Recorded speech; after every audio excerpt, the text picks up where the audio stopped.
Figure बना लिए हो? कल की क्लास में आप लोग इसे पढ़े होंगे कि कल की क्लास नहीं चली। बोलना जरूरी है, ध्यान दीजिए जरा।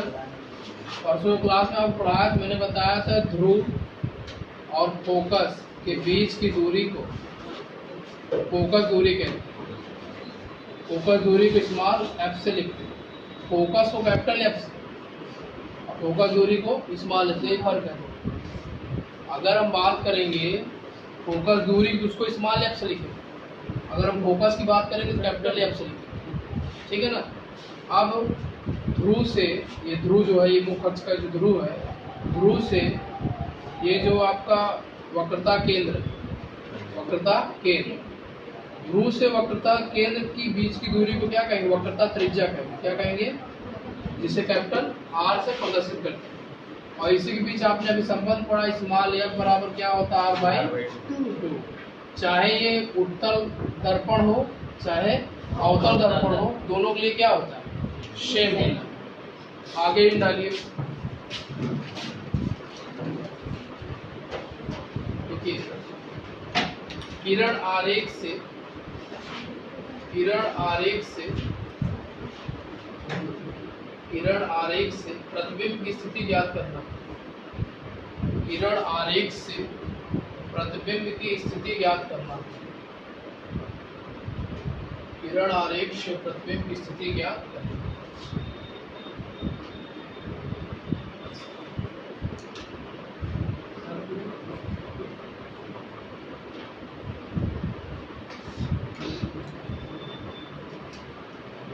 पॉइंट टू पॉइंट लिखेंगे, बोले। नंबर 1, पॉइंट नंबर 1, मुख्य अक्ष के समांतर, मुख्य अक्ष के समांतर,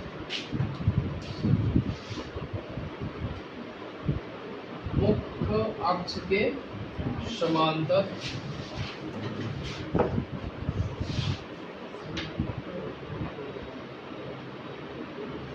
दर्पण पर आपतित प्रकाश की किरण, दर्पण पर आपतित प्रकाश की किरण, किरण को किरणें करते हैं। आपतित प्रकाश किरणें परावर्तन के पश्चात, परावर्तन के पश्चात, परावर्तन के पश्चात फोकस बिंदु से गुजरती, फोकस बिंदु से गुजरती, फोकस बिंदु से गुजरती। कंडीशन 1, नीचे कंडीशन लिख लो, नीचे कंडीशन लिख लो, कंडीशन नंबर 1 लिखो। उत्तल दर्पण में, उत्तल दर्पण में, उत्तल दर्पण में फोकस से गुजरती हुई, उत्तल दर्पण में फोकस से गुजरती हुई प्रतीत होती है, प्रतीत होती है।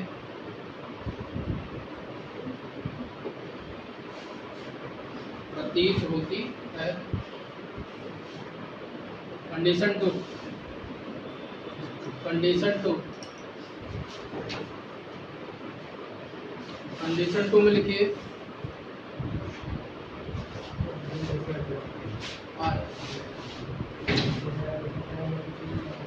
अवतल दर्पण में, अवतल दर्पण में, अवतल दर्पण में मुख्य फोकस से, अवतल दर्पण में मुख्य फोकस से वास्तविक रूप से गुजरती है। विकल्प, विकल्प देखिए ध्यान से। जैसे मान लीजिए कि ये आपका दर्पण, दर्पण की प्रकृति पर निर्भर करता है कौन सा है। अगर अंदर की ओर तलई किया गया है और उभरा तल दिख रहा है तो उत्तल, कौन दर्पण होगा? उत्तल। अगर उभरा हुआ भाग तलई किया गया है, दबे हुए भाग पर दिखता है तो ये अवतल, क्या होगा? ये अवतल होगा। समझने योग्य बात ये कि सबसे पहले हम जानते हैं कि अगर दर्पण को दो बराबर भाग में जो रेखा बांटी हो क्या कहलाती है? दो रेखा दर्पण को दो बराबर भागों में बांटती क्या कहलाती है? मुख अक्ष कहलाती है, प्रिंसिपल एक्सिस कहलाती है। ये आपका मुख अक्ष हो। अब जैसे मान लीजिए कि ये आपका पोल होगा, ये दर्पण जो गोली कांच होगा, इधर गोला कांच कटा हुआ भाग है ना इस तरफ पर, तो इसका मतलब इसका कंडीशन फोकस यहाँ कहीं होगा, सेंटर यहाँ कहीं होगा, अनंत आगे की ओर बढ़ा देंगे इसे चेक करने के लिए, फोकस यहाँ पर। ठीक, उसी प्रकार इसका कंडीशन सब इस तरफ होगा, क्योंकि ये इधर कटा हुआ भाग है ना, तो यहाँ पर ये पोल हो जाएगा, बीचों बीच कहीं में सेंटर होगा और इसमें बीच में फोकस होगा। अब हम किरण आरेखित करेंगे, यानी आरेख मतलब खींचना होता है। किरण को आरेखित करेंगे, सबसे पहले ध्यान देखिए, जब हमने यहाँ पर एक फोकस ऐसे रेखा डाला, एक किरण हमने इस तरीके से डाली समांतर रेखा किसके? मुख अक्ष के। ये आपका मुख अक्ष है, मुख अक्ष के समांतर हमने एक रेखा डाली। ठीक, तो आप ध्यान देखिए ये यहाँ पर टकराएगा। ठीक, पीछे की ओर क्या किया गया? कलाई किया गया, पीछे की ओर जाएगा नहीं, ये वापस जाएगा। वापस किससे जाएगा? ये देखो ऐसे मुड़ा हुआ है ना, जब प्रकाश से पड़ेगा तो किधर जाएगा? ऊपर की ओर इशारा कर रहा है ना। ऐसे तिरछे तल पर जब आप प्रकाश किरण मारोगे तो क्या होगा? ऊपर की ओर जाएगा, तिरछा रहेगा। तो ये ऐसे घूमा है, तो जब प्रकाश किरण सीधा पड़ेगा टच होकर के ऊपर चला जाएगा, ये इस तरीके से ऊपर निकल जाएगा, ऊपर की ओर ऐसे निकल जाएगा। ठीक, लेकिन हमको ऐसा आभास हो रहा है कि प्रकाश किरण पीछे फोकस पर कहीं मिल रही है। ऐसा आभास हो रहा है कि प्रकाश किरण फोकस से कहीं मिल रही है। इसीलिए जो उत्तर में बताया गया कि केवल आभास होगा कि हाँ फोकस पर मिल रही है, लेकिन रियल किस में दिखेगा? अवतल। अवतल देखो, जब हमने मुख अक्ष के समांतर एक किरण आरेख खींचा ऐसे, ठीक है ना, मुख अक्ष के समांतर से हमने किरण आरेख खींचा। अब क्या करेंगे? ये प्रकाश किरण आ रही है, किरण आरेख, तो अभी इसको नीचे की ओर से दबा रहा है। ध्यान देखिए, ये घूमा है नीचे की ओर ना, जो प्रकाश सीधा है वो कहाँ घूम जाएगा? नीचे की ओर। तो प्रकाश सीधा जाने कहाँ जाएगा? नीचे की ओर। तो क्या करेंगे? इस प्रकाश को से घुमा देंगे। बात समझ रहे हैं? दोनों फोकस की ओर देखो ध्यान से, दोनों फोकस से वो गुजरती, एक में गुजरती हुई दिखाई पड़ेगी यानी प्रतीत होगी, एक में स्पष्ट रूप दिखेगी कि हाँ फोकस होकर के जा रही है। इसमें इस पारी इसलिए नहीं आ पाएगी क्योंकि इस तरह कलई किया गया, लेकिन हम सिर्फ आभास कर सकते हैं अच्छा वहाँ पे मिल रही होगी। लेकिन यहाँ पर रियल, क्योंकि ये प्रकाश ये चमकने वाला तल है, उधर कलई किया गया, कलई पीछे किया गया है, चमकदार तल आगे की ओर है, तो प्रकाश को नीचे को घुमा रहा है जो कि फोकस होकर गुजर जाए। ये दोनों क्लियर बनाए। एक वास्तविक है, अवतल में वास्तविक होगा और उत्तल में आभासी। पॉइंट नंबर 2 लिखिए। दूसरे लिखिए, वह आपतित प्रकाश किरण, वह आपतित प्रकाश किरण जो फोकस से गुजरती है, जो फोकस से गुजरती है, जो फोकस से गुजरती है अथवा फोकस की ओर जाती हुई प्रतीत होती है, अथवा फोकस की ओर जाती हुई प्रतीत होती है, फोकस की ओर जाती हुई प्रतीत होती है, फोकस की ओर जाती हुई प्रतीत होती है, दर्पण से परावर्तन के पश्चात, दर्पण से परावर्तन के पश्चात, दर्पण से परावर्तन के पश्चात मुख अक्ष के समांतर हो जाती है, मुख अक्ष के समांतर हो जाती है, मुख अक्ष के समांतर हो जाती है।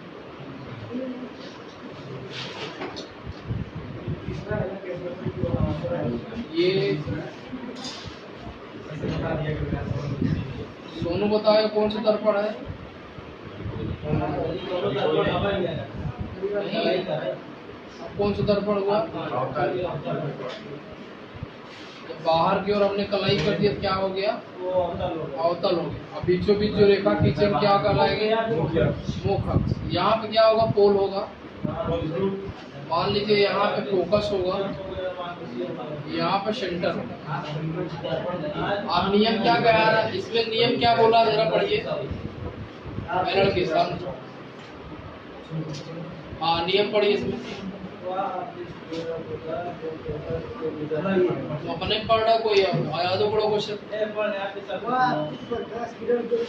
आपतित प्रकाश किरण में इंसिडेंस रे यानी जो प्रकाश किरण आ रही है वो क्या कहलाएगी? आपतित किरण। तो जो भी आपतित प्रकाश किरण फोकस से गुजरती है तो क्या हो जाती है? आगे बढ़ो। हाँ फोकस की ओर जा रही, चलो फोकस की ओर जाती है तो क्या हो जाती है? दर्पण से परावर्तन के पश्चात। हाँ दर्पण से परावर्तन होगा। ये नीचे की ओर है, नीचे को घुमा आगे। मुख अक्ष के समान। मुख अक्ष ये है ना, जब वो प्रकाश की किरण फोकस से होकर के आएगी। पीयूष तुम चले जाओ नीचे यार, थोड़ी देर बैठ के हो। मैं बोल रहे हो यार, यही समझा रहा था। मैं समझा रहा हूँ ना, नहीं तो मैं समझाओ ना।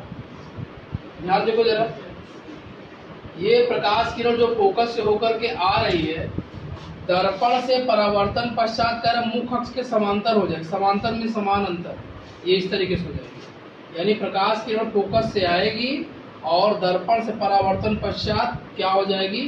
समांतर हो जाएगी। ये इसके समांतर होगा। ये किसके कंडीशन में है?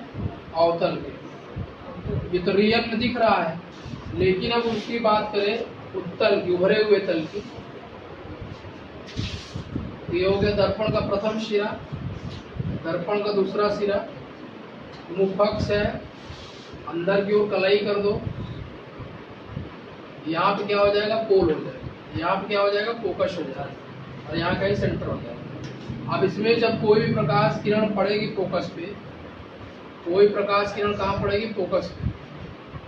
तो ध्यान देखिए, यहाँ तक तो प्रकाश किरण एकदम क्लियरिटी आएगी कि हाँ आ रहा है, लेकिन यहाँ पे आती हुई प्रतीत होगी। क्यों? क्योंकि इधर क्या किया गया? कलाई किया गया। इस तरफ क्या किया गया? कलाई किया गया। लेकिन हम ऐसा मान सकते हैं प्रकाश किरण सीधा फोकस पे आ रही है, और परावर्तन के पश्चात यहाँ फोकस जो परावर्तन पश्चात क्या हो जा रहा है? मुख अक्ष के समांतर। क्या हो जा रहा है? मुख अक्ष के समांतर। अब इस तरफ हो जाए। और उत्तल दर्पण में जब भी कोई प्रकाश किरण किसी फोकस पे आती हुई प्रतीत होगी तो क्या हो जाएगा? परावर्तन के पश्चात कहाँ चला जाएगा? मुड़ जाएगा। तो हम यहाँ जो दिखा रहे हैं, ये प्रकाश यहाँ तक आई भी नहीं की, पीछे की ओर नहीं आई। सिर्फ हमने माना कि प्रकाश किरण यहाँ तक आ रही है, लेकिन ये प्रकाश किरण यहाँ तक आई और यहीं से क्या हो गई? रिमूव हो गई, घूम गई, मुख अक्ष के समांतर घूम गई। ये उत्तल के लिए कंडीशन है और ये अवतल के लिए कंडीशन है। नोट कर लीजिए सर। ये जो अवतल वाला है, जो नीचे को लाइन है, मुख्य अक्ष है, इस साइड में चाहिए, किस साइड जाएगी? कौन से? इधर जाएगी ना। क्यों इस तरफ भी क्यों नहीं आएगी? क्योंकि उधर पेंट है, पीछे जावे नहीं करेगा ना। पीछे की ओर पेंट है, उधर जावे नहीं करेगा। चमकदार तल से टकरा को वापस जाती है ना, तो आ इधर से रही तो वापस दूसरी दिशा में जाएगी ना। नोट कर लीजिए।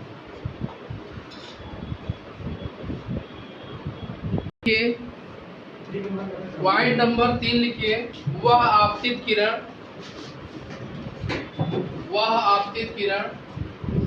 जो वक्रता केंद्र C से गुजरती है, जो वक्रता केंद्र C से गुजरती है,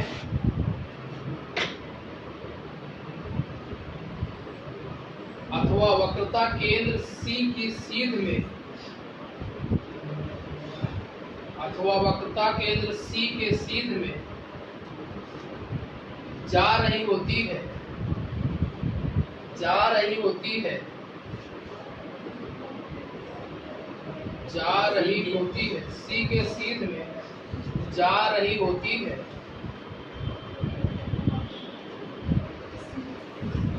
C के सीध में जा रही होती है,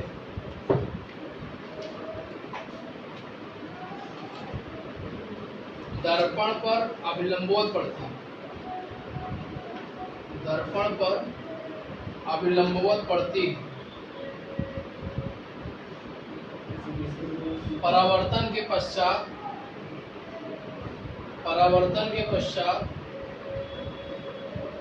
उसी मार्ग से वापस आ जाते हैं। परावर्तन पश्चात उसी मार्ग से वापस आ जाते हैं।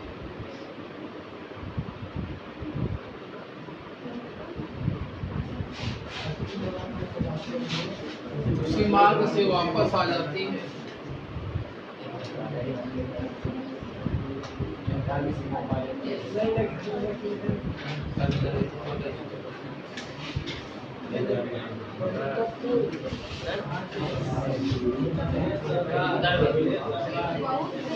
यहाँ देखिए, यहाँ पर आपका ये पोल होगा, ये आपका फोकस होगा, ये आपका सेंटर होगा, यहाँ का ये अनंत होगा। दोनों अगर पढ़ेंगे ना नीचे चला जा, सीधी बात है। क्लास बोलो मत, क्लास रिकॉर्ड हो रहे तो सब बोल रहा। ध्यान देखिए जरा, ये हमने बाहर से इसको यानी उभरे हुए तल पर इसको पेंटिंग कर दिया और इसको अंदर की ओर से पेंटिंग कर दिया।